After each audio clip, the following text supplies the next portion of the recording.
Nessa última sexta-feira, dia 21, teve o retiro de líderes da Mocidade Holiness com a CIMEC e foi bênção, Deus ele é bom demais. No primeiro dia teve um workshop com o Nick Moretti sobre mídias sociais e tinha tanta coisa com o mesmo assunto.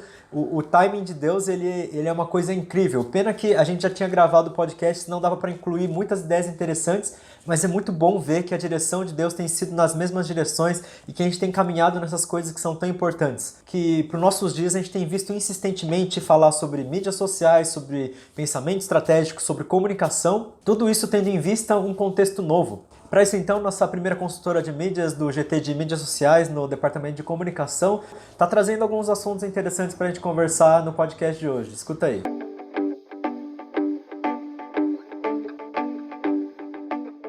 Alô, alô, alô, alô, alô. Continuando nossa conversa sobre tendências e sociedade mundo hoje, o tema desse vídeo é comunicação geracional com a nossa convidada Larissa Yoshida. Larissa? Oi, tudo bem? Meu nome é Larissa, eu sou da Igreja Holiness da Liberdade, eu tenho 24 anos. Eu fui formada no Mackenzie, em Publicidade e Propaganda, e logo depois eu entrei na USP para fazer Gestão de Comunicação e Marketing com uma pós-graduação. E faz pouco tempo já que eu me formei, foi no meio desse ano. Eu também eu ajudo também no departamento de comunicação da Holiness, e dentro da Holiness da Liberdade eu atuo também no grupo de louvor e também ajudo a liderança da mocidade em alguns posts das redes sociais. Prazer, Matheus. Muito bom tê-la conosco, Larissa. A gente então vai conversar sobre algumas das nossas percepções sobre a sociedade atual, como as gerações têm se relacionado, como as pessoas se relacionam. No mundo onde todos esses cenários existem, a gente também vai pensar sobre o papel do cristão. Então, só para fazer um resuminho da nossa último vídeo, nossa última conversa com o Daisuke, foi sobre características da sociedade. A gente conversou um pouco sobre o mundo que está dominado por ideologias, pensamentos. Hoje, já nas mãos das pessoas, não só uma elite intelectual que vem com ideias novas, vem com formas de viver. Hoje em dia todo mundo conversa sobre essas coisas, alguns absolutizam, alguns relativizam, e isso gera perfis diferentes, gostos diferentes. A gente está vendo que as pessoas não são muito fáceis de ser categorizáveis, têm perfis sociais distintos, e a gente também conversou um pouco sobre o domínio da estética, o gosto que as pessoas têm pela estética quando a gente busca alguma coisa, seja para consumir, seja para nos influenciar. A gente falou sobre estética conceitual, estética visual, estética carismática, especialmente na parte da personalidade autêntica, e também um pouquinho sobre o foco na experiência, o que a gente quer passar. Hoje em dia a gente vende muito mais experiências do que um produto em si ou alguma coisa. Continuando então para a conversa de hoje, a gente vai começar falando um pouco sobre um papo que era muito conversado alguns anos atrás, talvez muito mais do que hoje, sobre teorias geracionais. E também a pergunta, será que elas funcionam? Será que entender a sociedade dessa forma funciona ou não? Larissa, você tem algum insight nessa direção? Sim. Primeiro de tudo, essa parte de teorias geracionais, elas são um pouco, assim, tem vários estudos e alguns deles eles divergem em relação a anos e tudo mais, mas o principal mesmo são as características de cada geração, e é isso que a gente vai falar um pouco aqui. E primeiro de tudo, né, para entender o porquê que isso existe, né, as gerações, essas teorias das gerações foram geradas para realmente colocar membros dentro desse grupo, dentro de cada geração, que compartilham uma experiência de vida parecida, né? Elas são mais ou menos divididas nisso, e é também por isso que não tem datas exatamente certas, porque algumas pessoas que nasceram em alguns anos diferentes podem entrar em uma geração que não é da dela, por se parecer muito mais com as características da geração anterior, por exemplo. Elas são muito conhecidas e existe alguns grupos, né? Então a gente vai passar por cada um, mas tem os tradicionais, a geração Baby Boomers, a partir dessa geração que ela é mais conhecida. Aí tem a geração X, geração Y, que são os millennials, geração Z, e agora existe também a geração Alpha, que a gente vai falar um pouquinho também. Bom, a primeira delas é a tradicionais, que são os que nasceram antes de 45, né, de 1945. E esse grupo, normalmente em estudos, ela não é muito falada, mas elas existem porque eles são os que agora estão mais idosos, então normalmente eles não estão mais no mercado de trabalho. E um ponto importante é que eles viveram durante a guerra, seja uma ou duas guerras também. E aí, essas pessoas, elas normalmente elas tendem a não ter desperdício por conta do que elas já viveram. Então, esse é um dos pontos principais dessa geração. É interessante porque eu não conhecia. Você comentou que a geração dos baby boomers, a partir daí que é mais conhecido mesmo, e eu realmente, nas minhas anotações, inclusive, tá a partir do baby boomers. Eu não sabia, por mais que a gente conheça, a gente chama de geração dos nossos avós, né? O pessoal mais ou menos dessa época. Por mais que, no nosso caso de imigração, os avós talvez passaram por uma forma da guerra diferente das outras, né? Essa geração talvez tenha alguma divergência dependendo do local de origem, né?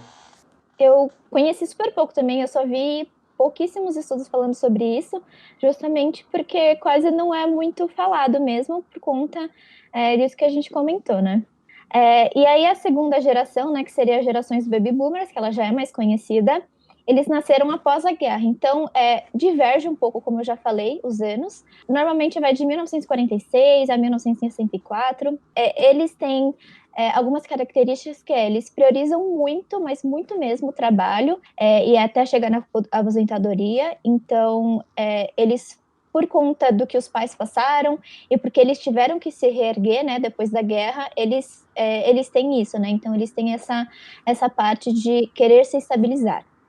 A próxima geração é a geração logo depois dos baby boomers, são a geração X, que elas nasceram mais ou menos entre 1965 e 1979.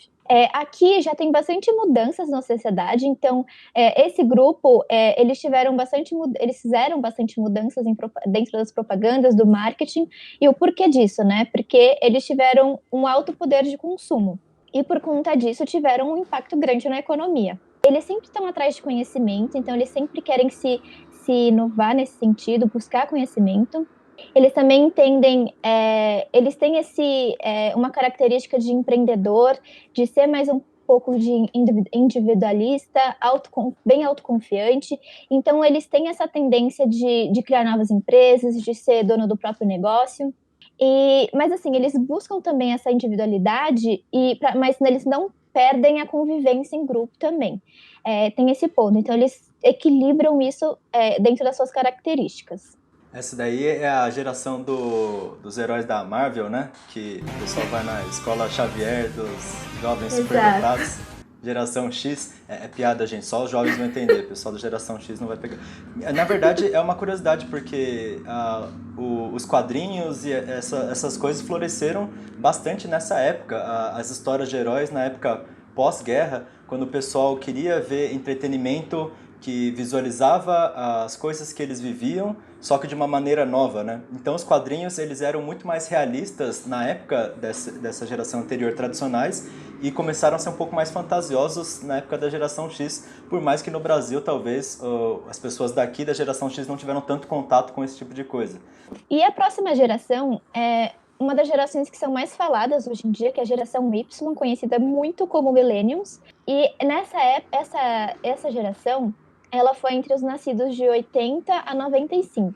Essa geração foi a que pegou o início da internet. Então, eles viveram um tempo antes da internet e viveram o crescimento dela. Então, essa geração, ela tende a ser muito flexível. Eles são sempre à procura de inovações e desafios em relação a isso. Então, eles sempre estão em busca de novos desafios, e eles sempre focam não em ficar, diferente das gerações passadas, não em ficar em um único trabalho, mas sim viver a experiência, buscam e procuram paixão acima de uma estabilidade, por exemplo. Então, por isso que existe uma troca até maior de emprego, por exemplo. E essa daí, então, é a geração dos jovens que já estão estabilizados no mercado de trabalho, o pessoal que da nossa idade para cima. Inclusive, uma curiosidade que eu tenho, você cresceu pensando que você era geração Y? Porque eu vou ver aqui, a gente tá bem no limite, né? Eu tô quase no Exato. final e eu esqueci, você é de 96, né? Sou de 96. Você Teoricamente, perguntou, eu sou da é, geração Z, mas eu sou muito perto da mas intersecção. parece mais. Então, e aí é muito estranho, porque eu percebo que eu tenho características das duas gerações, né? Tanto da Y Uhum. quanto da Z. Porque quando eu era mais nova, assim, na minha infância não tinha internet, né? Eu sabia que ela existia, mas era aquela internet de escada que os pais vivem falando, né? Mas eu peguei essa época, o comecinho dela, né? A gente viu as transformações meio novos, então a gente teve contato com muita coisa analógica, mas também não foi lá muito difícil se adaptar para o digital, eu imagino, né? Apesar de que Exato. algumas coisas eu ainda não consigo. Instagram eu não entendo. Mas é a minha única coisa, o meu único fator velho. O resto, eu descobri que eu não consigo mais escrever no papel. Eu não, minha mão é muito ruim para isso. Nessa parte eu ainda gosto bastante. Eu amo escrever com papel, assim. Eu gosto de escrever, tem muita coisa que eu prefiro escrever no computador, mas tem bastante coisa no meu dia a dia que eu preciso de um papel lá para lembrar, por exemplo, que eu acho até mais fácil. E aí eu vou misturando e mesclando os dois. Mas eu sinto realmente que eu tenho uma mistura dessas duas gerações, né? A Y e a próxima que a gente vai falar agora, que é a geração Z, que também é chamado de centênios. Assim, normalmente eles chamam mais de geração Z. Poucas pessoas falam centênios, mas existe também esse nome, né? Então é bom a gente colocar aqui. E eles, como a gente falou, eles são os nascidos a partir de 96. E aí tem gente que fala que é a partir de 2010, tem gente que fala que é até 2009. Então depende muito, porque há pouco tempo atrás, faz menos de um ano, que começou a ter uma nova geração que não é muito falada ainda, a gente não sabe o que vem por aí, né? Que é a próxima que a gente vai falar. Mas antes disso, eu vou falar algumas características da geração Z. A geração Z, ela tá principalmente assim, ela tá conectada em todo momento, seja em frente à TV, seja no celular, seja fazendo diversas coisas ao mesmo tempo. Outra característica dela é que é a multitarefa, ela sempre está conectada a diversos ambientes. A geração Z, ela tá lotada de informações, então eles têm essa capacidade de receber muitas informações ao mesmo tempo, por conta também do que acontece, o que aconteceu e o que acontece na transformação dessa geração, né, que foi o aumento de informações, o aumento de dados, né, muito que a gente fala de Big Data, né, que a gente fala que é a quantidade de informações. E essa geração, por conta de tantas informações, ela é muito imediatista. Então, ela quer as coisas muito rápido, ela necessita das coisas muito rápido, necessita da troca muito rápido. Então, há muita troca de emprego também nessa geração. Como elas ficam direto dentro da internet, eles têm muita dificuldade, às vezes, de se socializar fora desse mundo virtual. Então, existe isso também por conta da tecnologia. Então, existe esse contraponto, né? Eles têm muita informação, mas também têm dificuldade de socializar pessoalmente. Essa geração é o que na Hornets, por exemplo, a gente chama de mocidade. Em geral, o pessoal tá mais ou menos nessa faixa de idade. A gente vê realmente muito pensamento acelerado. Inclusive é uma coisa que a gente deixou de falar na conversa anterior, mas síndrome do pensamento acelerado também é uma coisa extremamente comum hoje em dia por causa desse quantidade grande de estímulo, né? E uma coisa que eu estava notando até é que isso muda a forma como pensa e a forma como processa as informações, né? Se a gente tem muito estímulo desde pequeno, o nosso cérebro desenvolve diferente. Então, a gente acaba ficando adaptado para outras coisas. Pessoalmente, nós dois que estamos entre essas gerações, a gente sente um pouco esquisito, às vezes um pouco lento, às vezes um pouco rápido demais para o que está acontecendo. Mas uma coisa que eu vejo de choque às vezes é a questão da paciência, né? Tem pessoas que gostam de processar o conteúdo de uma forma muito mais extensa, de uma forma mais com um ritmo Exato. mais lento. E o pessoal agora, a gente vê, principalmente nas mídias sociais, né? Tem o Instagram, mas ainda o TikTok, né? TikTok nada passa de alguns minutos, é tudo muito rápido e muito próximo, é muito intenso para quem talvez não esteja acostumado, né? Exato. O TikTok, na verdade, é a tendência atual, né? É o aplicativo mais falado, seja por motivos bons ou ruins, mas ele é muito falado justamente por conta disso, né? Pela dimensão que ele tomou, no tempo que ele tomou. Então, ele foi o aplicativo mais baixado do ano passado, e esse ano está seguindo a mesma tendência. Então, é muito isso, né? A gente não entende, e aí já pega muito essa geração Z um pouco mais nova, né? Porque teoricamente, a gente está no começo da geração Z. Eu, você, mais ou menos nessa época. Então, a gente vê até dentro da geração Z uma diferença. E um outro ponto importante também é em relação dentro da geração Z, é em relação ao marketing, né? Que o marketing está focando muito nessa geração porque ela a geração, digamos assim, do futuro, né?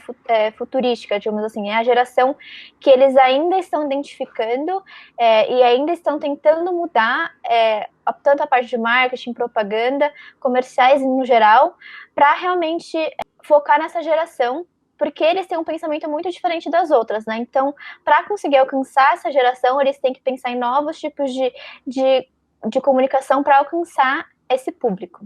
Isso tem muito a ver com a gente, na conversa anterior com o Dais, que a gente falou sobre mudanças das perspectivas. Hoje tem muito movimento, hoje precisa ter engajamento, essas coisas. É diferente de ter um assunto muito impactante, um texto profundamente que te leva a uma reflexão. É um negócio de impacto, imediatismo e fluidez das coisas, né? Exato.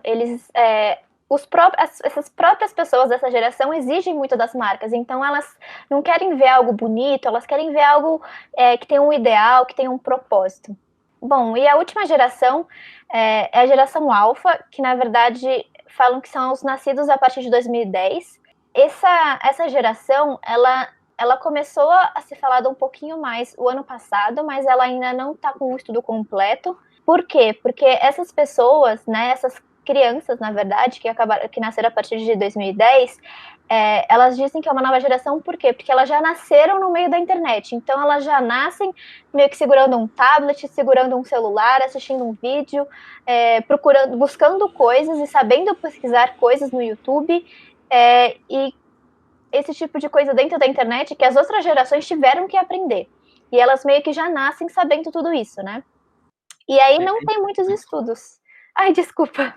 Não, eu pensei que não tem muitos estudos, mas eu acho que eu já tinha lido. Isso é uma coisa até antiga, na verdade, né? Sobre.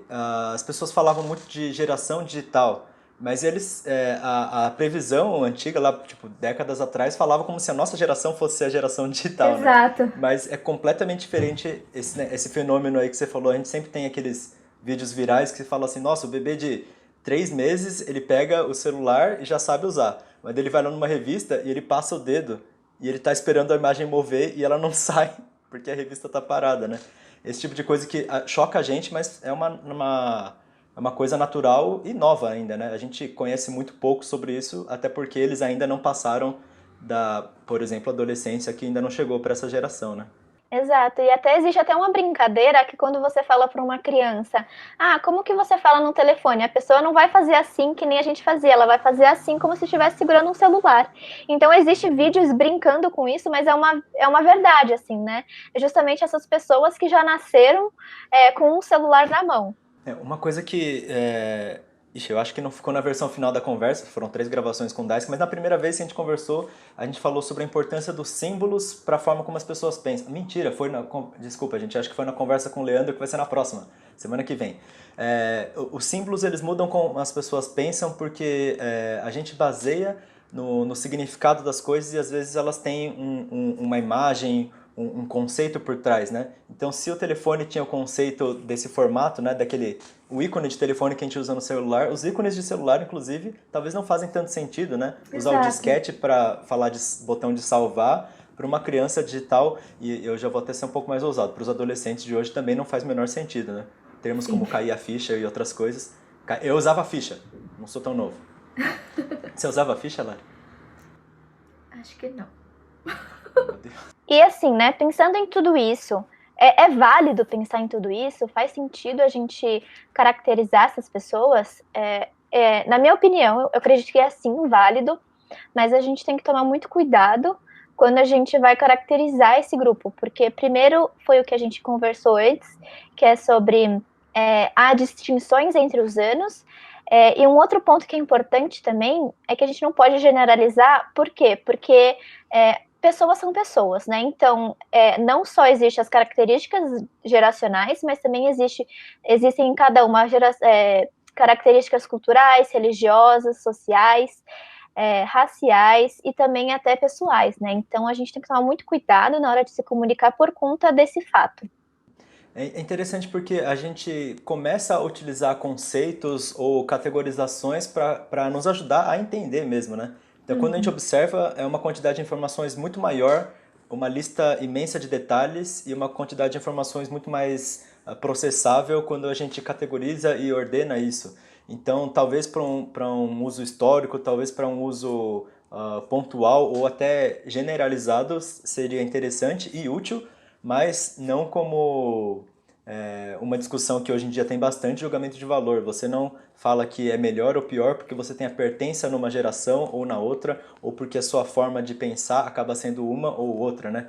Tem aquele, eu não sei quanto que é brincadeira, quanto que é sério, mas é aquele meme do raiz e Nutella, né? Então o pessoal que eu acho que provavelmente essa coisa vem da geração Y para Z, que se considera como raiz e as coisas novas são Nutella, é pior, né? Então acaba criando isso e a discussão acaba indo para esse lado, mas como a gente falou, como as pessoas não são lá muito categorizáveis individualmente, fica um pouco mais difícil da gente pensar dessa forma, né? Uma proposta pessoal que eu tenho para entender a sociedade, eu chamo de perfis sociais, né?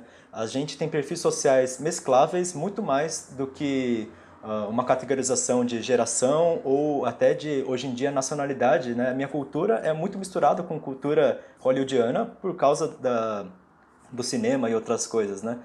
Então, acabam vendo nichos, grupos, comunidades e a gente pega um pouco de cada uma para formar nossa individualidade, né? Especialmente nas gerações mais digitais. Exato, até porque dentro do digital existe muita mistura, né? Então a gente tem contato com o mundo todo e que acaba nos influenciando também.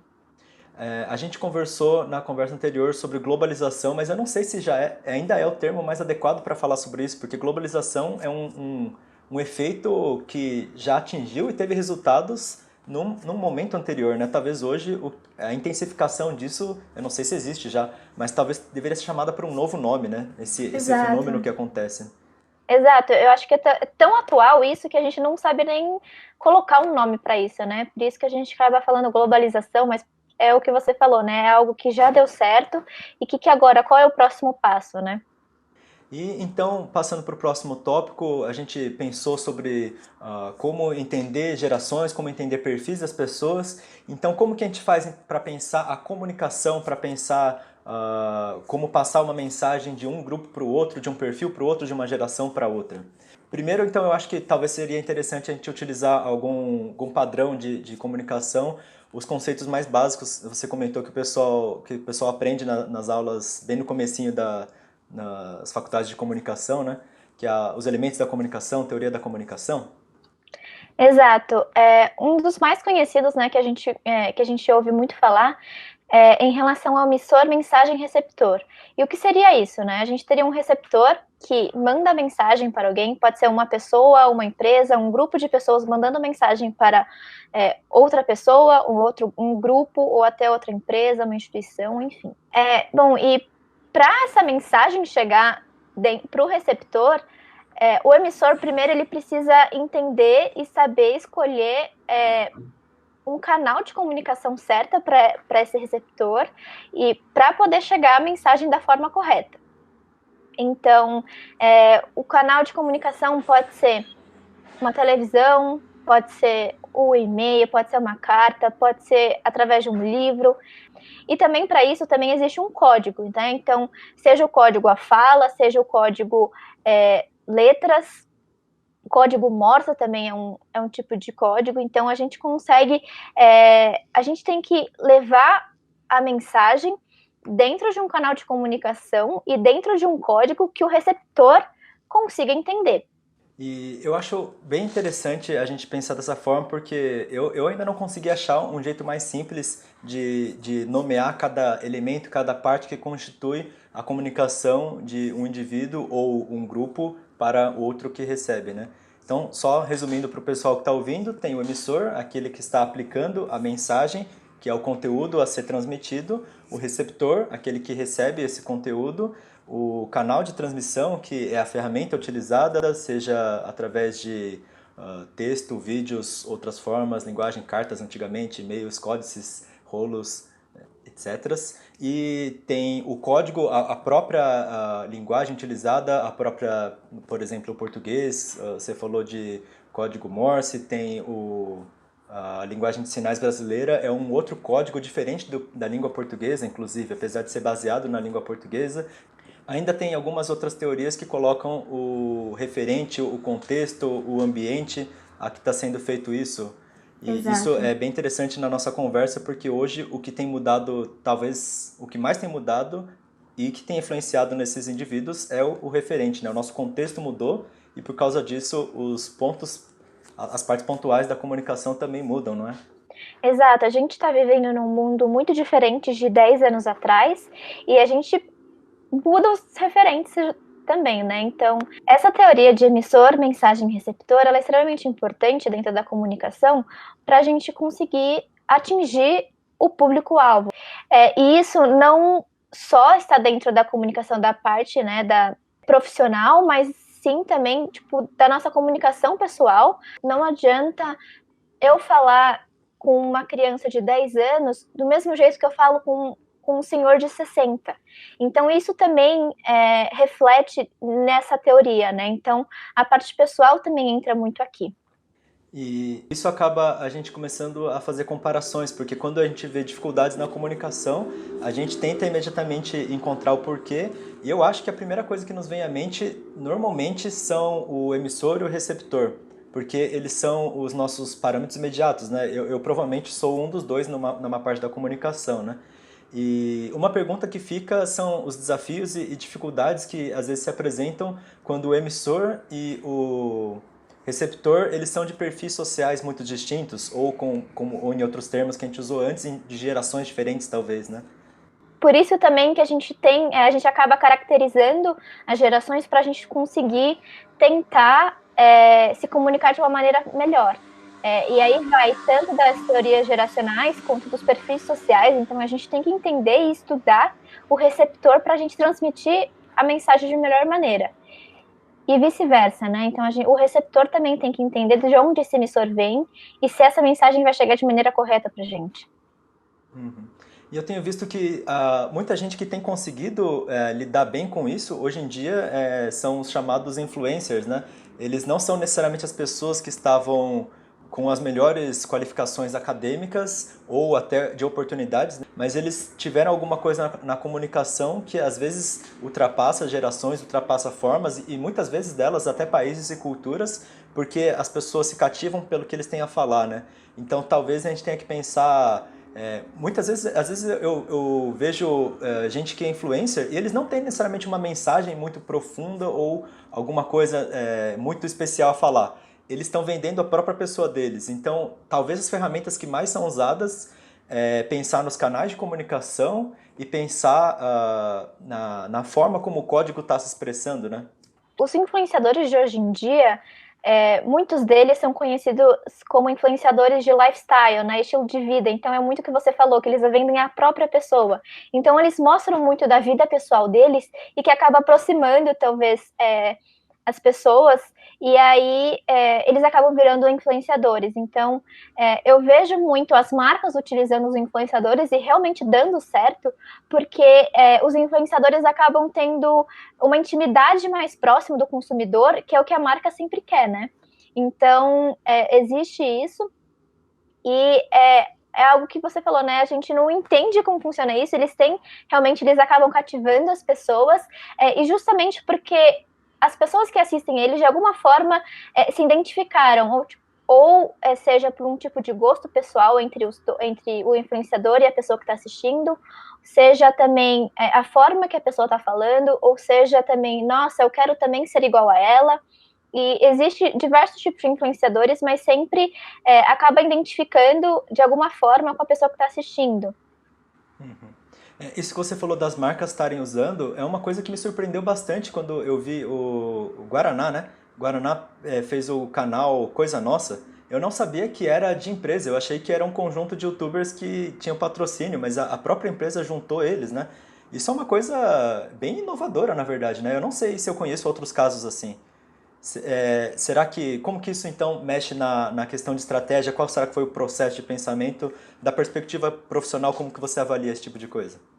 Bom, isso na parte profissional, eu acabo trabalhando mais próximo, porque eu trabalho faz quase 5 anos numa agência de marketing digital, focada em performance de mídia, na verdade, mas a gente acaba tendo contato com campanhas com influenciadores, e a gente está vendo cada vez mais as marcas usarem os influenciadores para atingir os consumidores dessa marca.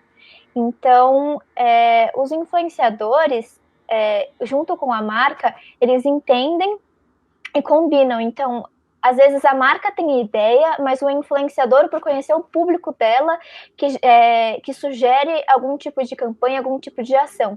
Então, é um trabalho muito em conjunto, justamente pelo influenciador conhecer muito o seu público e pela marca querer usar os influenciadores para atingir os consumidores daquela marca. Então, é um trabalho muito em conjunto. E está cada vez ficando mais forte, está cada vez crescendo isso. Então, tem isso do Guaraná, mas diversas marcas acabam usando. Então, Americanas faz muito isso, outras marcas grandes também fazem. Então, a gente vê muito isso no dia a dia, principalmente da internet. Então, a gente vê muita marca utilizando esses influenciadores. Eu achava que a premissa do marketing era eles atingirem o máximo de gente possível e simplesmente gritar para todos os lados o conteúdo, mas parece que hoje eles estão sendo muito mais localizados, né? Então estão buscando nichos específicos, entendendo esses nichos através, muitas vezes, de influenciadores, e acaba sendo mais efetivo, por mais que nem sempre seja abrangente, né? Daí também vem aquela discussão de o pessoal começar a fazer mais propaganda no YouTube, na internet, em outros lugares, do que apenas na televisão, onde é muito caro e você não atinge exatamente quem você quer o tempo todo, né? Exato. Na televisão, como você falou, a gente atinge um público muito maior, principalmente na TV aberta, que a gente chama, né, que não são os canais pagos. E aí a gente atinge uma grande população, mas não necessariamente a gente está atingindo o nosso público que a gente quer. E foi legal que você falou sobre isso, porque hoje em dia, mais uma nova tendência, uma mudança, existe hoje em dia chamado os nano-influenciadores. O que seriam isso, né? São influenciadores que eles não têm 2, 3, 4, 5, 10, 15 milhões, mas são aqueles influenciadores que têm um nicho menor, que tem menos de 1 milhão às vezes, mas que eles atingem pessoas específicas, seja pessoas que gostam de games, sejam pessoas que gostam de um determinado tipo de livro. Então são influenciadores que eles têm muita influência em determinado nicho de público. Então é muito interessante isso, porque as marcas, elas não estão procurando somente serem vistas, mas sim engajamento, que você já tinha comentado antes, né? Sobre as marcas procuram muito engajamento, então independente do número de influenciadores que aquele influencer tem. É interessante porque eu não conhecia esse termo nano-influenciadores, mas faz muito sentido, porque eu tenho visto cada vez mais, eu sou mais usuário de YouTube, cada vez mais canais que são muito específicos.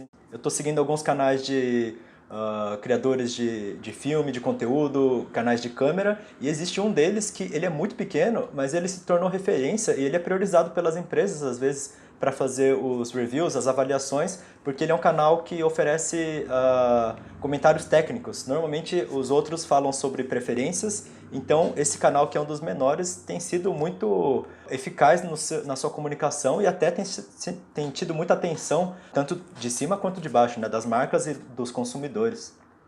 Então, começando a chegar na nossa conclusão, a gente falou muito sobre essa parte de comunicação, essa parte da sociedade mesmo, mas para a igreja eu acho muito coerente, muito importante a gente pensar e talvez aplicar algumas dessas coisas, né? Será que a estrutura como a igreja é hoje, ela consegue acomodar as pessoas que tem no mundo de hoje?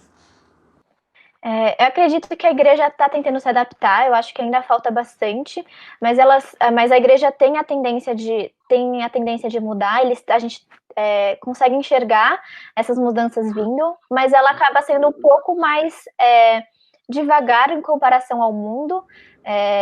Claro também, né, porque o mundo está em constantes mudanças, mas a gente vê pequenas mudanças dentro da igreja, sim.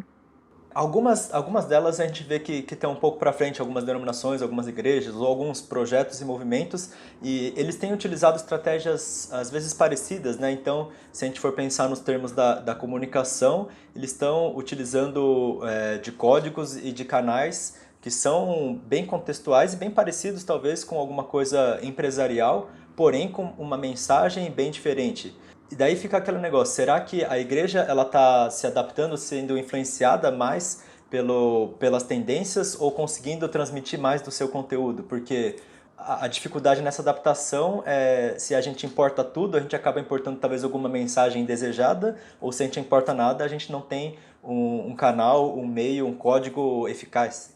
Eu acredito que nesse sentido a igreja está mais equilibrada, então ela consegue captar, então, que nem você falou, os meios de comunicações corretos, então a igreja no geral ela busca entender como o mundo de hoje em dia, os influencers estão fazendo em relação a como chegar nas pessoas, mas eu também entendo que a igreja ela está sendo muito, ela faz esse papel muito de filtro, e ela tem que fazer justamente, né, porque não dá para a gente englobar tudo que a gente vê no mundo, né, dentro da igreja. Então eu sinto que a igreja ela tá equilibrada em relação a isso, e está buscando sempre um equilíbrio para a gente ter, para a gente não ser muito influenciado em relação às tendências, mas poder atingir as pessoas que estão nessa tendência, né?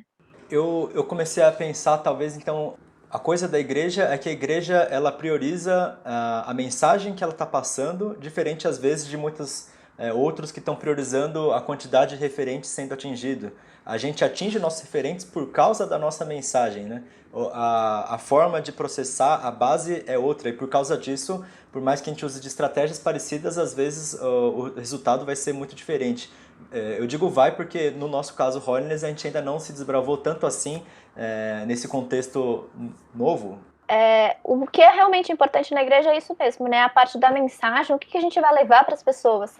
E aí, por isso que a gente tem a mensagem, uma boa mensagem, e aí a gente está atrás realmente disso, né? De entender como é melhor, qual é o melhor canal de comunicação, qual é o código que eu tenho que fazer para atingir. A gente já tem uma mensagem boa, mas e aí a igreja está realmente procurando e buscando esses outros referentes, né? A parte referencial, contexto, mas é muito o que você falou, assim, né? Acho que o principal realmente é a mensagem, e por isso que a gente acaba sendo diferente do resto do mundo, assim. E então, vamos encaminhando para terminar nossa conversa. Você tem algum comentário final? Bom, um ponto que eu tenho é em relação a não somente a igreja, nós como cristãos, a gente tem que ter um filtro também, né? Então a gente tem que entender o que é importante pra gente como cristão, mas a gente tem que entender também e lembrar da nossa base dentro da igreja e fazer realmente um equilíbrio e entender o que a gente tem que passar, né? O que nós, como cristãos, temos que passar para o mundo também. Então tem muito essa visão ao contrário, né, do que a gente estava comentando antes. Então, é isso. Realmente, a igreja, eu acho que a gente tem que se dedicar bastante a entender muito bem da nossa mensagem para poder saber o que é filtrável, o que faz parte ou o que não faz parte, sem nos confundirmos muito. Muito bom, então por hoje é isso. Essa conversa a gente não tem intenção de ser nenhum especialista, a Larissa eu não, mas nenhum curso sobre o assunto, mas a gente espera que então isso instigue alguma reflexão e que a gente possa desenvolver cada vez mais nesse mundo contextual nossas formas de comunicação. Até o próximo vídeo. Tchau, tchau.